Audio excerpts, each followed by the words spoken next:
एउटा नारी परिवर्तन नभइकन त घर सुखी हुँदैन। यत्र नारी पूज्यन्ते तत्र रेमन्ते देव। धेरै सानो एजमा मेरो बिहा भयो होइन। 15 वर्ष लेख्न चाहिँ मलाई बच्चैदेखि लेख्न मन लाग्ने क्या।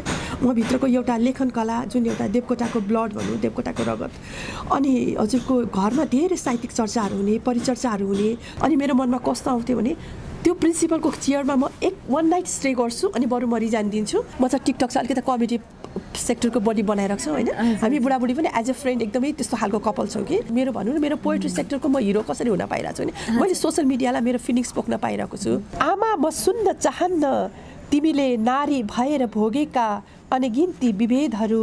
टिकटकमा चाहिँ त्यो बेलादेखि मैले एउटा घरपेटी भनेर घरपेटी आमा म अरे मेरो हस्बेन्ड चाहिँ एकदमै सपोर्टिभ होइन। अनि ऊ चाहिँ नि भाडावाला भनेको मेरो पहिलो टिकटक थियो। कहाँ बेइमान कसरी हुन्छ तिमी त यो महिना त दिउँसो पनि घरमा बसेको छ भाडा डम्बर डेर ल्याऊ। आम गुड एक्टर भने जस्तो फिल भयो कि म भित्र त कता कता त एक्टिङ लुकेको रहेछ नि, कलाकारिता लुकेको रहेछ त। म गर्न खोजेँ म भित्र कलाकारिता पनि रहेछ। कतिजनाले त मलाई कलाकार बन्न चाहना छ, मलाई रहर छ, तर मैले गएर जाने ठाउँ छैन। म कहाँ जाने त भन्दा यो टिकटक बनाउँदै जाँदाखेरि गीत आयो। गीतलाई चाहिँ हामीले लिएर एक्टिङ गऱ्यौँ। तिमीलाई हेर्न मन छ कान्छा अङ्गालोमा तिमीलाई बेर्न मन छ कान्छा। नमस्कार, टिकटक कुराकानीमा हजुरहरूलाई स्वागत छ र हजुरहरूकै साथमा छु म ज्योत्सना सिमखडा। टिकटक र टिकटक रियालिटी सोको बारेमा हामीले थुप्रै टिकटकर प्लस कलाकारहरूसँग कुरा गरिसकेका छौँ। तर आज हामी चाहिँ नेपालको लेखक र राइटर प्लस सोसल एक्टिभिस्टहरूको कहाँ कसरी के टिकटक कस्तो बनाइरहनु भएको छ प्लस सोसल मिडियालाई कतिको इन्जोय गरिरहनु भएको छ भनेर बुझ्नको लागि चाहिँ हामीले नेपालको सोसल एक्टिभिस्ट, सामाजिक अभियन्ता प्लस राइटर मन्जिला अनिल उप्रेती म्यामसँग हामीले भेटघाट गरेका छौँ र हामी उहाँसँग कुराकानी गर्छौँ। नमस्ते म्याम। हजुर नमस्ते। हजुरलाई हाम्रो कार्यक्रममा स्वागत छ। Thank you so much. हजुर हिजो आज केमा व्यस्त हुनुहुन्छ? म हिजो आज चाहिँ मेरो त्यही 1-2टा सामाजिक अभियान त अघि भनिहाल्नु भयो, सामाजिक अभियान कामहरू, सखी प्रतिष्ठानको यो 1-2टा कार्यक्रमहरू प्लस अनि यो सामाजिक अभियानमा नै व्यस्त छु। भन्दाखेरि सामाजिक क्रियाकलाप प्लस आफ्नो राइटर त रिटर्न त भइ नै हाल्यो, लेख्ने काम पनि कतै यिनै काममा व्यस्त बनाउन पुगिरहेको छ, कार्यक्रमहरूले व्यस्त बनाइरहेको छ। हजुर यो सखी प्रतिष्ठान प्लस हजुरले जुन कुरा गर्नुभयो आफ्नो जीवन यात्राको बारेमा, आफ्नो कामहरूको बारेमा, आई थिङ्क यो एकदम महिलाहरूको लागि मुख्य अलिकति फोकस जस्तो लाग्यो। अलिकति भनिदिनुहोस् न यो प्रतिष्ठान प्लस हजुरको कार्यहरूको बारेमा। हजुर, मुख्यतः कस्तो भने एउटा सामाजिक परिवर्तनको लागि मैले काम गर्ने भनेको मुख्य एसियाको वुमन्सहरूलाई लिएर हो होइन। एसियन मुख्य हामीले अब यहाँ भएर रहेर हेर्नुभन्दा वेस्टर्न कल्चर हामीभन्दा little bit they are difference होइन। किनभने डेभलप हुनहरू अलिकति अगाडि गइसकेको छ, हामी अलिकति ब्याक भएको हुनाले अब इभन एसियामा जापानलाई हामीले लिन नपर्दाखेरि अनि एसियाको हकमा लिएर हेर्दाखेरि वुमन नै जस्तो अगाडि बढ्यो भने चाहिँ नि एउटा सामाजिक परिवर्तन हुन सक्छ। जस्तो एउटा प्रचलित भनाइ पनि छ नि, तिमी मलाई एउटा असल आमा देऊ म तिमीलाई सिङ्गो असल समाज दिन सक्छु भनेर जस्तो होइन। नेपोलियन बोनापार्टको यो भनाइलाई लिएको जस्तै गरेर अनि एउटा नारी परिवर्तन नभइकन त घर सुखी हुँदैन। यत्र नारी पूज्यन्ते तत्र रेमन्ते देवता भन्छ नि। जुन घरमा नारीको सम्मान हुन्छ, जुन घरमा नारी खुसी हुन्छन्, त्यो घरमा ईश्वरले पनि बास गर्छन् भन्छ क्या। त्यस्तै हिसाबले लिएर मेरो काम त गर्दै आइरहेको थिएँ। म यो मातृभूमिका लागि नेपालीमा महिला विभागीय प्रमुखको नाताले हिन्दू धर्मसँग आबद्ध भएर अलिकति अरू कामहरू गर्दै आइरहेको थिएँ। स्पेसली वुमन सेक्टरलाई लिएर मैले कसरी काम गर्न सक्छु भनेपछि अनि हामीले सखी प्रतिष्ठान नामक एउटा हाम्रो संस्था दर्ता गरेर यसमा काम गरिरहेका छौँ। मुख्य हाम्रो संस्थाको उद्देश्य भनेको एउटा साहित्य भइहाल्यो। म एउटा साहित्य विधामा अगाडि बढिरहेको भएर साहित्य भयो, सङ्गीत भयो, अनि हाम्रो नेपाल एउटा पूर्वीय दर्शन संस्कृतिले धनी हुनाले एउटा अनि संस्कृति भयो। त्यसपछि लिएर महिला सशक्तिकरण भनेपछि हाम्रो महिलाभित्रकोलाई एउटा भनौँ न डेभलप गर्नको लागि, विकास गर्नको लागि सबै सेक्टरहरू त्यसमा अटायो भने चाहिँ यो मुख्य यो 4-5वटा उद्देश्य लिएर अभियानको रूपमा हामी लागिरहेका छौँ। देशभरि यसको यात्रा गरिरहेका छौँ। अस्ति भर्खर मात्र पनि साहित्यिक यात्रा इलाममा सकेर त्यसपछि हामी पोखरा गयौँ। पोखराबाट फर्केर सायद मेरो घाँटीले पनि बताइरहेको छ, भोइस बसिरहेको छ। अनि अहिले भर्खरै मात्र फर्किँदैछौँ। यसपछि फेरि अरू अभियानहरूमा जोडिँदैछौँ। अनि अब इन्टरनेसनल वुमन्स डे एउटा भव्य सेलिब्रेसनको तयारीमा छौँ। यस्तै बिजी बनाइरहेको छ बहिनी कामलाई। हजुर हजुर सायद हजुरले अघि पनि भन्नुभयो हजुर पहिला स्कुलमा एज प्रिन्सिपल पनि काम गर्नुभयो भन्नुभयो। धेरै अगाडिदेखि नै हजुरले काम गरिरहनु भएको छ। सो हजुरले आफ्नो प्रेरणा चाहिँ कसलाई मान्नुहुन्छ? कसरी हजुर साहित्यमा प्लस यो सबै सेक्टरमा आउनलाई इन्सपायर्ड कसरी हुनुभयो? हो, एउटा सही कुरा गर्नुभयो। एउटा लेडिज धेरै सानो एजमा मेरो बिहा भयो होइन। 15 वर्ष लेख्न चाहिँ मलाई बच्चैदेखि लेख्न मन लाग्ने क्या। म भित्रको एउटा लेखन कला जुन एउटा देवकोटाको ब्लड भनौँ, देवकोटाको रगत। अनि हजुरको घरमा धेरै साहित्यिक चर्चाहरू हुने, परिचर्चाहरू हुने, धेरै कविहरूको एकदमै धेरै आवजावत हुने मेरो माइतीमा घरमा। त्यो भएको नाताले नि ओहो लेख्नु पर्दो रहेछ, लेख्न पायो भने त मान्छे राम्रो हुँदो रहेछ, समाजले उसलाई एउटा इज्जत दिँदो रहेछ भन्ने हिसाबको ममा त्यो नेचर ममा डेभलप हुँदै गएको थियो। तर कस्तो भने त्यो मेरो इन्ट्रेस्ट चाहिँ भित्र हुन्छ नि आफूभित्रै। किन ममा अब एउटा लेडी सानोमा बिहा भयो होइन, त्यसपछि त्यो रह्यो। अनि स्कुलमा काम गर्दै गएँ, धेरै वर्ष स्कुलमा काम गरेपछि आफै स्कुल ओनर भएर स्कुल चलाएँ। अनि त्यसपछि जब मैले मलाई काम गर्नलाई साँच्चै भन्नुपर्दा मैले तपाईँको 2टा मेरो बच्चा भएपछि मैले एसएलसी दिएको मान्छे कि म। पछि मैले पढ्नलाई पनि सङ्घर्ष गरेँ, एउटा जब गर्न पनि सङ्घर्ष गरेँ, एउटा सानो चिज गर्न पनि सङ्घर्ष गरेँ। हरेक चिजमा मैले विभेदको उता खेपेँ नि त। सजिलै मैले मेरो हक पाइनँ भनेपछि त केही गर्नको लागि त लड्नु पर्दो रहेछ, केही गर्नको लागि त आफू नै डेभलप हुनुपर्दो रहेछ, आफू नै एजुकेटेड हुनुपर्दो रहेछ भन्दाखेरि मैले नगरेँ भने त मेरो बच्चालाई कसले गर्छ, मेरो मभन्दा पछिका जेनेरेसनलाई कसले गर्छ, अथवा मेरो आमा मेरो हजुरआमाहरूलाई भन्दा त म कसरी डिफ्रेन्स त होइन। भनेपछि त्यो किसिमले नै ममा यो किसिमको चेतनाको विकास हुँदै गएको हुनुपर्छ। भन्नुपर्दा समाजको परिस्थिति, उपज, मैले घरबाट पाएको संस्कार, यो नै मलाई अगाडि बढ्नको लागि प्रेरणा हो कि जस्तो चाहिँ मलाई लाग्छ। हजुर आजभन्दा सायद हजुर प्रिन्सिपल जसरी काम गर्नुभयो जुन त्यो पोजिसनमा, त्यो टाइममा त अहिले जति सजिलो छ, अहिले जति महिलाहरूलाई सबै कार्यक्षेत्रमा जति अगाडि बढ्नलाई सबैले प्रेरणा दिनुहुन्छ, त्यो टाइममा पनि धेरै गाह्रो भयो होला। अलिकति त्यो सम्झना गरिदिनुहुन्छ? तपाईँलाई एउटा रमाइलो प्रसङ्ग सुनाउँछु होला। एउटा यो भनौँ, एउटा जस्ट हुन त यो एउटा जस्ट गिडिङ भनौँ न। एउटा भाइस प्रिन्सिपलमा मैले 7 वर्ष काम गरेँ। म ज्ञानकुञ्ज भन्ने स्कुलमा हजुरको 7 बाटो। आजभन्दा कति वर्ष अगाडि? मैले तपाईँको 58-59 सालमा है। त्यसपछि मैले भाइस प्रिन्सिपल सानो पहिला 12 पढ्दादेखि पढाउन सुरु गरेँ। Pre primary coordinator, pre primary incharge, primary coordinator, secondary भनेपछि सेकेन्डरी कोअर्डिनेटर, त्यसपछि भाइस प्रिन्सिपल अनि प्रिन्सिपल भएको कि म। एउटा ग्रेजुअली मेरो ग्रोन अप हुँदै गएको छ कि, त्यही भएर पनि ममा अलिकति काउन्सिलिङ पाटो अलिक स्ट्रङ छ जस्तो लाग्छ कि मलाई। अनि त्यो गर्दाखेरि हजुरको 7 वर्ष एज अ भाइस प्रिन्सिपल काम गरेँ। त्यो बेला म ग्रेजुएट मात्रै सकेको थिएँ, मैले मास्टर्स गर्न पाएको थिइनँ। अनि सबै काम म गर्थेँ। अनि यसरी हेर्थेँ कि एउटा लेडिज भएको नाताले त्यो प्रिन्सिपलको कुर्सीको लागि म 7 वर्ष लडेको छु कि। अनि मेरो मनमा कस्तो आउँथ्यो भने त्यो प्रिन्सिपलको चेयरमा म 1 नाइट स्टे गर्छु अनि बरु म रिजाइन दिन्छु। तर म 7 वर्ष प्रिन्सिपल भएपछि अनि 7 वर्ष भाइस प्रिन्सिपल भएर अनि प्रिन्सिपल भएको कि। भन्न खोजेको कस्तो भने एउटा लेडिज हो नि त, तपाईँले समय दिन सक्नुहुन्छ र तपाईँले टाइम दिनु सक्छ। तपाईँको बच्चा, तपाईँको यो गाह्रो हुन्छ नि म्याम, ठिकै छ नि, बस सेलरी अलिकति प्लस गर्छु नि हामी, आज भाइस नै बस्नुहोस् न भने। अनि सिग्नेचर गरेको भरमा प्रिन्सिपल चाहिँ एकदमै वान अफ द हिरो, किनभने हि इज अ म्यान भने जस्तो कि। अनि त्यो नै पनि मलाई, अनि त्यो नै मेरो एउटा बोल्ड भएलाई म चाहिँ नो, ममा क्यापेबिलिटी जब छ भने why I should be a vice only भन्ने हुन्थ्यो क्या मलाई। म चाहिँ त्यो नै एउटा मेरो रमाइलो लाइफको एक्सपिरियन्स जस्तो लाग्छ। र त्यसरी म प्रिन्सिपल भएँ एज ए 9 महिनापछि। अनि भूकम्प गयो देशमा 72 सालको।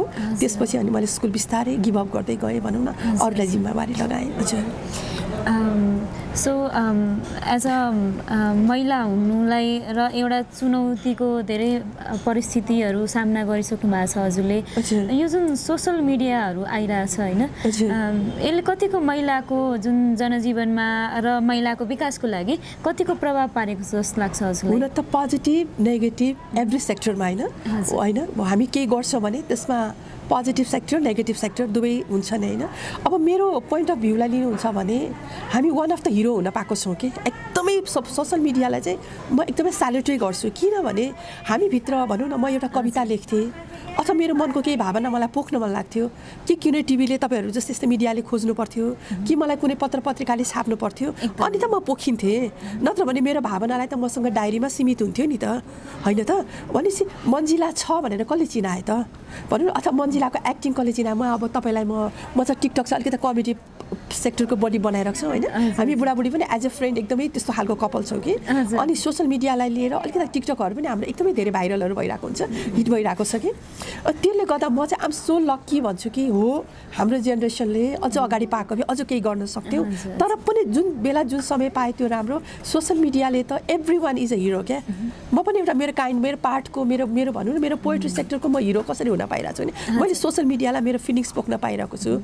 अथवा तपाईँहरूले मलाई सोसियल मिडियाबाट खोज्दै आउनु भएको छ, तपाईँहरू मेरो भेट पनि त हो नि। भन्दा यो चाहिँ एकदमै प्लस पोइन्ट हो। सोसियल मिडियाले चाहिँ अब कहीँ न कहीँ कतै न कतै अब मिसयुज भइरहेको छ भनिन्छ, तर मैले चाहिँ त्यो पनि भोगेको छैन होइन।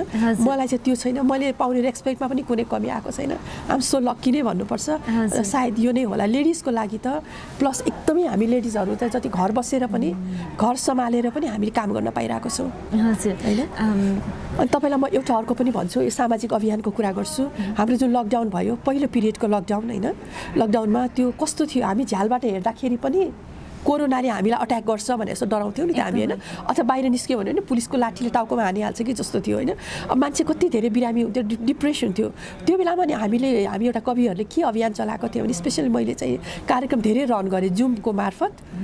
कसलाई कस्तो छ, तपाईँलाई कस्तो छ, के लेख्नु भएको छ यति बेलामा तपाईँ लकडाउनमा कसरी समय बिताइरहनु भएको छ भनेर दिनको एउटा दुईवटा वर्ल्ड वाइड इन्टरभ्यूहरू लिइरहेको थिएँ कि मैले।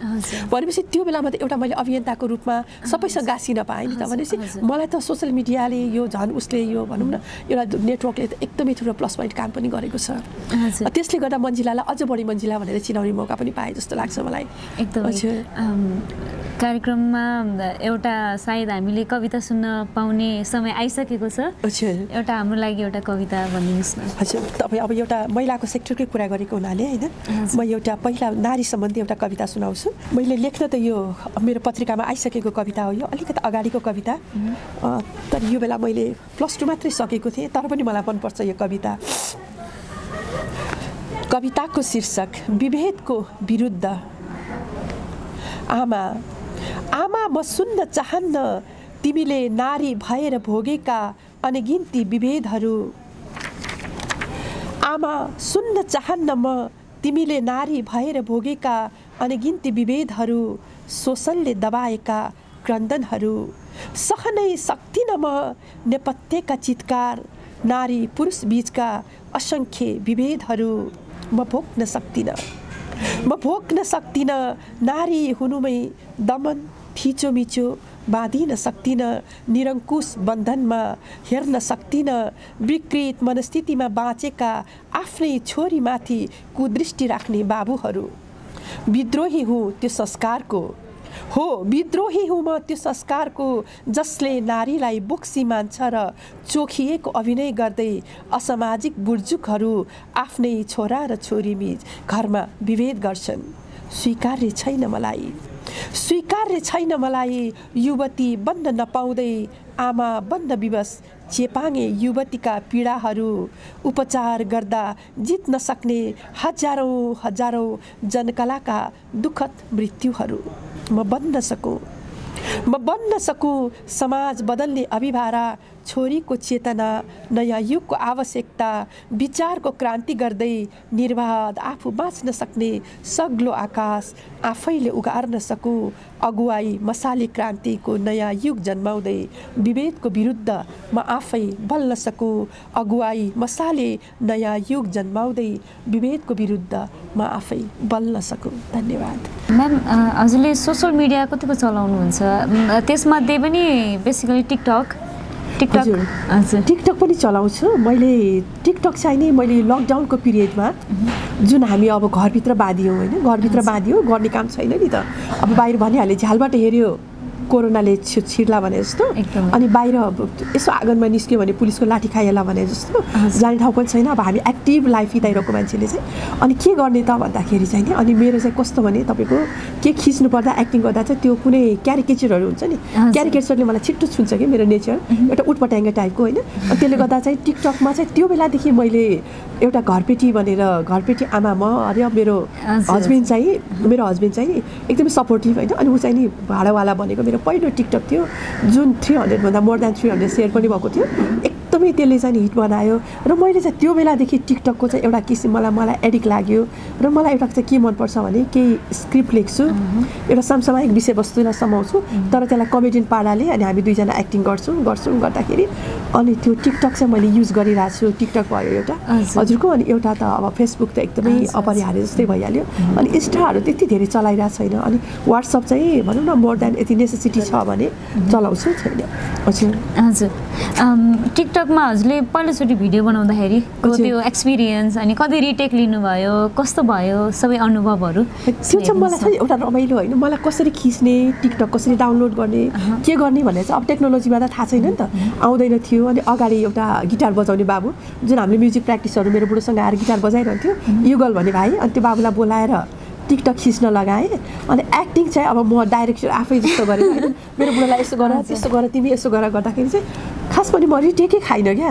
अनि त्यो एउटा डायलग के थियो म्याम जुन हजुरले आज घरपेटी भन्नु आज घरपेटी जस्तो भनौँ न घरभाडा बसिरहेछ मान्छे घरभाडा कसरी तिर्ने जस्तो ठुलो पीडा घर काठमाडौँमा त होइन 99% मान्छे घरभाडामा बसेको छ कसरी तिर्ने भन्दाखेरि एउटा अथाह पीडा के त्यो पीडा थियो नि त जुन त्यो पीडालाई मैले रोएर क्रन्दनको रूपमा पेस गर्नु भनेको त उसलाई थप घाउ बल्झाउनु हो नि त अनि त्यो पीडालाई भनेपछि काठमाडौँमा हामी त धेरै जस्तो नेवार कम्युनिटीमा बस्छौँ भनेपछि अनि मैले जस्तो एउटा लेखेँ होइन अनि अब घरपेटीमा यसपालि चाहिने कि घरबाट छुट हुन्छ हो भन्ने टाइपको घरभाडामा बस्ने मान्छे लाएर घरपेटीका आएर एउटा भनौँ न अब एउटा बिन्ती नै गर्छ भन्ने टाइपको भनौँ न होइन उसले भन्दाखेरि चाहिँ नि अब म त घरपेटी अब मेरो आफ्नो प्रब्लम त छ मैले पनि कति ठाउँको लोन तिर्नु छ होला त्यो पैसा लिएर घरबाटै चल्नुपर्ने घरपेटी त छ घरपेटीको आफ्नो पीडा छ चाहिँ घरपेटी त तर के हि द सुपेरियर नि त होइन उ त हिरो ल्यान्ड होइन त्यो मालिक भयो भनेपछि उसले आफ्नो पीडा त देखाउँदैन नि त भनेपछि उसले के गर्ने कसरी जवाफ दिन्छ भन्दाखेरि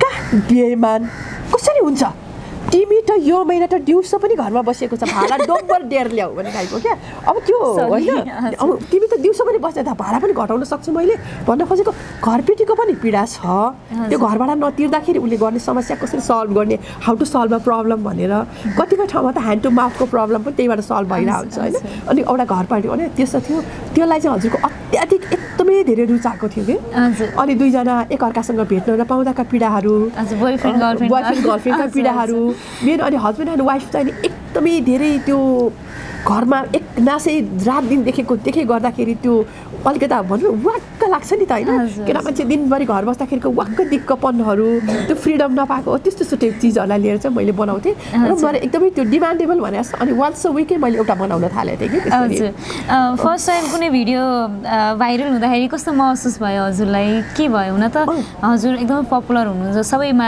लोकप्रिय हुनुहुन्छ तर यो टिकटकमा आएर टिकटकमा भाइरल हुँदाखेरि चाहिँ कस्तो महसुस भयो म आम अ गुड एक्टर भने जस्तो फिल भयो कि म भित्र त कता त एक्टिङ लुकेको रहेछ नि कलाकारिता लुकेको रहेछ त म गर्न खोजेँ म भित्र कलाकारिता पनि रहेछ अब गुड एक्टर भन्ने फिल भएको थियो त्यसले चाहिँ मलाई कस्तो भने कस्तो अलिकति यङ एनर्जेटिक फिल भयो कि त्यसले गर्दा भनौँ न अब मैले कपालै कोरेँ त्यो बेलामा म नत्र बाहिर निस्किनु छैन होइन आँखामा गाजल लगाएँ अलिकति त्यो के ड्रेसहरू चेन्ज गरेँ चाहिँ मेरो मुभमेन्टलाई त लेस हुन दिएन नि त त्यसलाई एक्टिभ गराइराख्यो एकदमै डाइनामिक बनाइराख्यो अनि लेख्नु पर्यो अनि साथीहरूसँग कन्टिन्युसली म जोडिराखेँ किनभने अब ल भन न अब केमा बनाउने त भन्दा अनि एउटा पश्चिमेली भाषाहरू होइन अब क्यारेर सक्नु अघि तपाईँले भने जस्तै होइन काठमाडौँको टटमट गऱ्यो भने अनि उता सुदूरपश्चिमको होइन त्यो भाषालाई लिए सबैतिरको भाषाहरूलाई हाम्रो नेपाली संस्कृतिहरूलाई त्यसलाई समेट्दै सबैतिरको जनजीवनलाई समेट्न थालेँ क्या मैले प्लस हजुर साहित्यकार हुनुहुन्छ प्लस पोइन्ट पनि भयो एकदमै प्लस पोइन्ट भयो अनि सबैसँग गर्दा मलाई चाहिँ हजुरको कस्तो भने ह्यारेसमेन्ट भनेर म डिप्रेसै भइनँ क्या त्यो एकदमै डाइनामिक भइराख्यो हजुर भने एनर्जेटिक भइराखेँ भनिहालेँ everywhere is that is a positive मलाई त पोजिटिभै भयो कि ह्याप्पी नै भयो हजुर टिकटकमा चाहिँ एकदमै हजुरले सिक्नुभएको चिज एउटा त कलाकारिता एक्टिङ पनि हजुरले प्र्याक्टिस गर्नुभयो त्यो बाहेक हजुरले सिक्नुभएको र टिकटकमा भेटाउनु भएको सकारात्मक पक्षहरू के होला मेन मैले भनिहालेँ तपाईँसँग भित्र एउटा कलाकारिता छ हरेकले हरेक ठाउँमा अवसर पाउँदैन होइन हरेकले अब कतिजनाले त मलाई कलाकार बन्न चाहना छ मलाई रहर छ तर मैले गएर जाने ठाउँ छैन म कहाँ जाने त भन्दा यो टिकटक बनाउँदै जाँदाखेरि गीत आयो गीतलाई चाहिँ हामीले लिएर एक्टिङ गऱ्यो डान्स गर्न कसैमा डान्स गर्ने क्यापेसिटी होला उसले डान्स गरेर देखाउँछ कसैसँग एकदमै एउटा मोडलिङ गर्ने क्यापेसिटी हुन्छ उसले वाकहरू गरेर देखाउँछ कसैको ड्रेसको सेन्स हुन्छ उसले ड्रेस गराउँछ कसैको एउटा भनौँ न अब यो तपाईँले भनेको जस्तो एउटा सेन्सिटिभ पोइन्टहरूलाई चाहिँ कसरी मान्छेलाई एउटा होइन काउन्सिलिङ गर्ने त्यो पार्टहरू हुन्छ त्यो पार्टहरूलाई गर्न सक्छ हामी कविहरूले कविता सुनाउलौँ अथवा हामीले कुनै सोसियल मिडियाको एक्टिभिटी चिजहरूलाई भन्न सकौँला भनेपछि यो चिजहरू गर्दै गर्दै जाँदा अनि तपाईँ त्यहाँबाट सेलेक्टिभ हुन पाउनु भयो क्या होइन तपाईँलाई कलाकार राम्रो मान्छे चाहिएको छ यो जेनेरेसनको यो चाहिएको छ भने टिकटकबाट तपाईँले खोजेर त्यो टाइममा टपक्क टिपेर कतिले अपर्च्युनिटी पाउनुभयो कति फिल्ममा पाउनुभयो यो त कस्तो भने टिकटकको त भने अब एक दुईवटा नराम्रो चिजहरू पनि बन्यो भन्ने कुराहरू आइरहेछ त्यस्तो चिजहरू देख्यो भने चाहिँ म सट्टै ब्लग गर्ने भनेर त्यता चिजहरूपट्टि त्यसको आन्सर गर्नुपर्टि लाग्दै नलाग्ने भएको हुनाले चाहिँ नि त्यो चिजहरूबाट त म जाँदै जाँदिनँ तर पोजिटिभ पार्टहरूलाई लिँदा चाहिँ नि म आफै पनि मोटिभेसन भएको छु क्या एकदमै धेरै भनिहालेँ नि यो एजमा आफ्टर 40 आएर पनि म आफूलाई यङ फिल गरिरहेको छु बल्ल म यङ हुँदैछु बल्ल म रमाइरहेको छु भनेपछि त प्लस पोइन्टै हो नि यो पनि जब म माया प्रेममा गाँसिनु पर्थ्यो त्यति बेला जब मलाई त्यो चिजले तान्थ्यो त्यो चिजमा म स्ट्रगलमा आफूलाई 70 इयर्सको गरिरहेको थिएँ होइन अब म 40 पछि फेरि यङ हुँदैछु त्यो चिजले धेरै तान्दो रहेछ कि अब सामाजिक परिवर्तनको कविताहरू धेरै हुँदो रहेछ तर पनि म एउटा मेरो कविताको शीर्षक समर्पण सुनाऊ बतासको स्पर्शले थाहा हुन्छ तिमी मेरो कति नजिक छेउ मन्द मन्द बेपरवाह कपाल सुमसुमाउँदै छुन्छौ मेरो मुटुको सतह पानीको छालसँगै रमिते हुन्छु म गाउँकुती लगाउन आइदिन्छौ भाग्छौ आफ्नै प्रियतमाको गाउँ पटक पटक पन्छिन खोजे जस्तो गरे पनि मायाले निथ्रुक्क भिजाइदिन्छौ आलापिँदै प्रेमको स्वादिलो स्वर म उन्मुक्त भई निस्सासिँदा तरङ्गित हुँदै मायामा मस्त हुन्छु नाग्न खोज्छौ प्रेमी समुद्र सुकुमारितामा यौवनको साँझ बनी अव्यक्त मनको मझेरीमा चियाउँदै गुलाफ चाहिँ फक्रिँदै मुस्कुराइदिन्छौ नाग्न खोज्छौ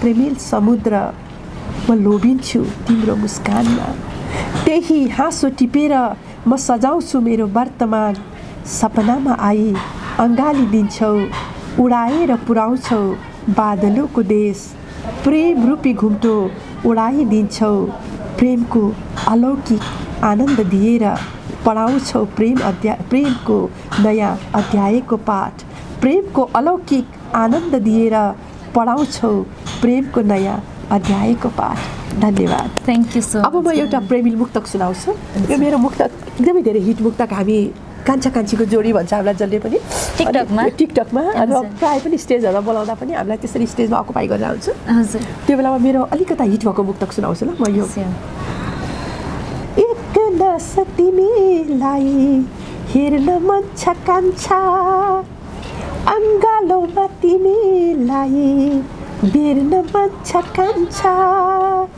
भोक लाग्छ किन हो मनको कुरा खोला जे भन्छौ तिमीले तिर्न मन छ कान्छा तिर्न मन छ कान्छा तिर्न मन छ कान्छा तिर्न मन छ कान्छा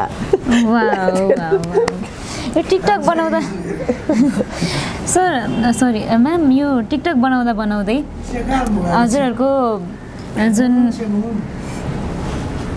टिकटक बनाउँदै हजुरले जुन भर्खरै भन्नुभयो यो कान्छा कान्छी भनेर हजुरहरू फेमस पनि हुनुहुन्छ होइन फेरि पुनः लभ परेको जस्तो हो कि यस्तो फिलिङ भएको छ एकदमै कस्तो हुँदो रहेछ भने मैले अघि पनि भने वेन आई वाज यङ भन्ने कुरा मैले फिलै गर्न पाइनँ क्या होइन बच्चामा अब एकदमै डर अनुशासनमा हुर्केको हामी त हजुरबाउ हजुरआमा होइन त्यसरी हुर्केको मान्छेहरू हाँस्न पनि सिकेको थिएन कहिले पनि थिएन हामीले आवाज निकालेर हाँस्नु हुँदैन भनेर त्यसरी गऱ्यो बिहा भएर आयौँ अनुशासनको एकदमै परिधिभित्र डरभित्र एउटा बुहारी भनेपछि म त बुहारी भन्ने मात्रै भयो कि म आम यङ गर्ल भनेर कुरा मैले लेडी भनेर फिलै गर्न पाइनँ त्यसपछि हुँदै आएँ बच्चा बेबी भयो काखमा त्यसपछि आम अ मदर होइन कर्तव्य त्यसपछि एउटा जब होल्डर स्कुल ओनर होइन रनर पछि कस्तो भने त्यसपछि सबै चिजबाट जब मैले छोडेँ नि अनि अब आम यङ कि म चाहिँ 72 सालको भुइँचालो पछि चाहिँ मन्जिला स्विट 16 भन्छु क्या म त्यसपछि बल्ल म चाहिँ नि म यङ भएँ भन्ने कुरा मैले फिल गर्न पाइरहेको छु कि भनेपछि त्यस्तो हुँदो रहेछ अनि मान्छेको लाइफमा थाहा छैन मलाई हो कि होइन दुईचोटि जवानी आउँछ अरे भन्छ सायद ममा चाहिँ अब फेरि जवानी चाहिँ त्यसपछि आएको हो कि त सायद यो भन्ने कुरा मात्रै हो, जवानी भनेको सधैँ हुन्छ। एक त साहित्यकारको मन भनेको सधैँ जवान नै हुन्छ, प्लस कलाकारहरूको साहित्यकारको मन भनेको, किनभने जवान भएन भने त्यसमा क्रिएटिभिटी नआउने रहेछ। जवान मुटुमा मात्रै हुन्छ नि, जब यो मुटु धड्किन थाक्छ तब शब्दहरू फुल बनेर बर्सिन्छ। हजुर, तपाईँलाई देख्छु भने अब तपाईँ जस्तो यङ लेडिजसँग मैले लिइरहेको छु नि, तपाईँले कुनै एउटा भनौँ न तपाईँको बारेमा मैले कथा लेखेँ भने तपाईँले प्रेम गर्दाको परिकल्पना त्यो मैले गर्नै पर्छ। तपाईँका प्रेमका अभिव्यक्तिहरू मैले महसुस गर्नै पर्छ, तब मात्रै म पोखिन्छु नि त। भनेपछि सायद त्यही भएर पनि होला हामी बुढो हुन पाउँदैनौँ। सायद त्यही होला हजुर। सो हजुरहरूको टिकटक चाहिँ हामीले सधैँभरि हेरिरहन पाऊँ। Ma'am, let's come back to TikTok reality show. अहिले नेपालमा Shikhar TikTok star reality show आइसकेको छ र नेपालका कुना कुनामा रहनुभएका टिकटक युजरहरूले शिखर tiktokstar.com-मा गएर यदि फर्म भर्नुभएको छैन भने आफ्नो भिडियो अपलोड गर्नुहोला। सबैजना आइसक्नु भएको छ, धेरैवटा फर्म्स हुन्छ नि, युजरहरू आएर जे होस् यो फर्म चाहिँ क्लोज हुने डेट पनि नजिकै आइसक्यो। हजुरलाई रियालिटी सो कस्तो लाग्छ? रियालिटी सो पनि त एउटा आफूलाई लाइभ पर्फर्मेन्स दिने ठाउँ हो नि त। तपाईँसँग त्यहाँ भनेको कुरा आर्टिफिसियली हामीले बनाउन एडिट गर्न पाएनौँ। वाट एभर यु हेभ होइन, तपाईँसँग के छ तपाईँभित्र भएको इनर क्यापेसिटीलाई अन द फ्लोरमा एक्सपोज गर्न पाउने हो नि त। त्यो पनि एउटा प्लेटफर्म नै हो नि। हजुर, एकदमै। हजुरले कतिको हेर्नुहुन्छ रियालिटी सो? कतिको मनपर्छ? मनपर्छ रियालिटी सोजहरूको कतिपय ठाउँमा जजहरू बसिरहेको हुन्छौँ हामीहरू, मन पनि पर्छ, पार्टिसिपेट गर्नु पनि मनपर्छ। अब भनौँ मैले एउटा मिसेस नेपालमा पनि पार्टिसिपेट गरेँ, त्यो 2016मा पनि। 2016मा टप 5मा परेको थिएँ होइन। त्यस्तो अनि मनपर्छ मलाई, किनभने हरेक क्षेत्रमा एक्टिभ हुन सक्नुपर्छ, गर्नुपर्छ। एउटा रियालिटी सोमा चाहिँ जो कम्पिटिटर भनेर आइरहनु भएको छ उहाँहरूले ध्यान दिनुपर्ने कुराहरू चाहिँ के होला? सो एकदमै मोस्ट इम्पोर्टेन्ट क्वेसन यसलाई, किनभने तपाईँ सबैभन्दा फर्स्टमा तपाईँले कुनै पनि ठाउँमा उभिँदै हुनुहुन्छ भने पहिला त्यो ठाउँको तपाईँले त्यहाँको जानेको उद्देश्य के हो होइन, त्यसले के तपाईँबाट के मागिरहेछ। अब एउटा टिकटकले भने त एउटा सामाजिक परिवर्तनको एउटा सन्देश मागिरहेको छ, एउटा तपाईँभित्रको कलाकारितालाई तपाईँ कतिसम्म डुबेर त्यो चरित्रलाई तपाईँले निभाउन खोजिरहनु मागिरहेको छ भने त्यसले चाहिने चिजहरू उसले मागेको चिज दिन सक्नुभयो भने त्यो कथा होला, त्यसमा पटकथा होलान्, त्यस अभिनय होलान्, त्यसपछि लाएर तपाईँले देखाउने हावभाव एक्टिङ होला, त्यसपछि ड्रेसअपको सेन्स होला, मेकअपको सेन्स होला होइन। ऊ कथाले एउटा चिज मागेको छ, तपाईँको लुगाले अर्थ बताइरहेछ भने र तपाईँले त्यहाँ देखाउन खोजेको एउटा सिनारीहरू होलान्, त्यो चिजको एउटा भिजुअलाइजहरू होलान्। र त्यो चिजहरू मैले दिन खोजेको चिज त्यो कथाले मागेको वस्तु भनेको त्यही नै हो। सबै चिजलाई पूर्णता दिन खोज्नुभयो, तपाईँले त्यो चिज बुझेर अनि आफू प्रपर भएर पस्किन सक्नुभयो भने अलिकति मेहनत गर्नुपर्छ, तर पक्कै पाउनुहुन्छ। जित हार भनेको त दोस्रो फेजको कुरा भइहाल्यो जस्तो लाग्छ मलाई। भनेपछि शिखर रियालिटी स्टारमा भनेपछि हामी अलिकता पछाडि फर्केको यङहरू पनि स्योर पक्कै पार्टिसिपेट हुनेछ भनेर तपाईँहरू भन्दै आउनुहोस्। हामी कति बाँकी छौँ, तपाईँहरू पनि आउनुहोस् र हामी पनि आउँदैछौँ। केही छैन, यङ भाइ बहिनीहरूसँग पनि भिड्ने हो म। हजुर, हाम्रो यहाँ नेपालका कुना कुनाबाट जो भाग लिन आइरहनु भएको छ उहाँहरूलाई हजुरले टिप्स दिनुहोस् न, लाइक कसरी प्रिपेयर गर्ने, के गर्ने, र एज अ हजुर साहित्यकार पनि हुनुहुन्छ होइन, धेरैजना साहित्य सम्बन्धी विधामा पनि आउँदै हुनुहुन्छ होला, उहाँको लागि चाहिँ प्रेरणाको केही शब्दहरू भन्नु। तपाईँले केही टाइटल छान्नु भएको छ यसमा? टाइटल चाहिँ हाम्रो विधाहरू चाहिँ के छ भने नाट्य विधा, गायन अनि कला एक्टिङ प्लस क्रिएटिभिटी छ, यतिमा छ। हजुर, यतिमा चाहिँ छ, उहाँहरू आउँदै हुनुहुन्छ। सो मेबी क्रिएटिभिटीमा आउनुहुन्छ होला फ्रम साहित्य विधा होइन। उहाँहरूको लागि चाहिँ प्रेरणाको केही शब्दहरू भनिदिनु। सबैभन्दा राम्रो चाहिने मैले अघि पनि भने तपाईँभित्र के छ, जस्तो मैले खोज्ने हो भने म त्यहाँ यसमा शिखरमा आउँदैछु भने म भित्र के छ सबैभन्दा ममा अब किन म डान्स गर्छु भनेर त म सक्दिनँ, ममा त्यो प्रपर छैन, म इन्ट्रेस्ट इन्जोय गर्ने मात्रै हो डान्समा होइन।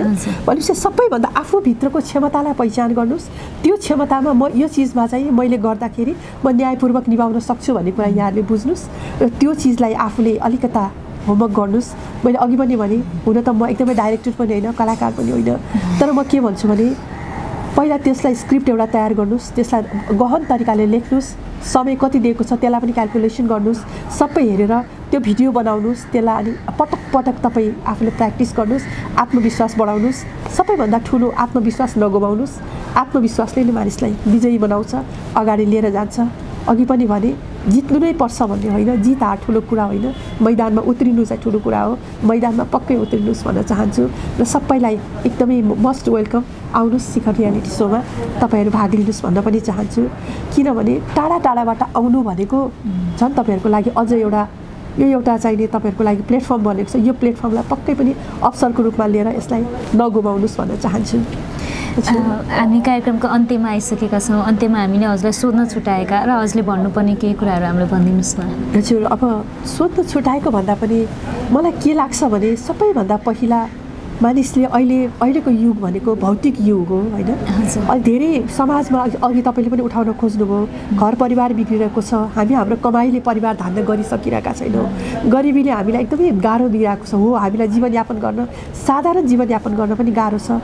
तर त्यो भनेर एकछिनको फ्यासनको लागि, एकछिनको केही खाँचो टार्नको लागि आफूलाई गलत मार्ग नरोजौँ। किनभने हामी मेहनती बन्न सिकौँ, मेहनतले नै मान्छेलाई सफलताको शिखरमा पुर्याउँछ। मेहनत गरेर एकछिन लुगा फेरेर त्यसले मान्छेलाई तपाईँ ठुलो मान्छे हुने होइन। साधारण लुगालाई पनि धोइ कराई बरु आइरन लगाएर राम्रोसँग धोएर सुकाएर पनि तपाईँ सफा बन्न सक्नुहुन्छ। तर तपाईँले एकचोटि गरेको गल्तीले तपाईँलाई कहिले पनि भित्रबाट आफूलाई माफ गर्न सक्नुहुन्न। आफूले आफ्नो नजरमा गिराउने काम कहिले नगरौँ र सधैँ स्वावलम्बी बनेर आफ्नो खुट्टामा उभिने प्रयास गरौँ, मेहनती बन्न सिकौँ। यसो गर्न कहिले नपरोस्, यसो गर्दा शिर यसो हुन्छ र जहिले पनि म ठिक छु भन्ने भयो भने शिर तपाईँ ठाडो हुन्छ। जहिले पनि आफ्नो नजरबाट आफू अगाडि बढौँ, शिर निहुरिने काम नगरौँ। बाँकी काम त आफ्नो क्षेत्रबाट गर्दै जाने हो, हातेमाले गर्दै जाने हो। त्यसो भन्दै सखी प्रतिष्ठानमा जोडिन चाहनुहुने सबै दिदीबहिनीहरूलाई पनि हार्दिक स्वागत गर्दै जे सक्छौँ हामीले पनि गरिरहेका छौँ, आउनुहोस् हामीसँग जोडिनुहोस् भन्दै एकचोटि फेरि पनि बहिनीलाई यस्तो यङ लेडिजहरूले यति धेरै गहन क्वेसनहरू सोधेर मलाई लाग्छ कस्तो क्वेसन सोध्छ होला यस्तो केटाकेटीले भने जस्तो लाग्थ्यो। तर अलिकता गहन कुरा गर्न सकेँ म भित्र भएका कुरा जस्तो लाग्यो।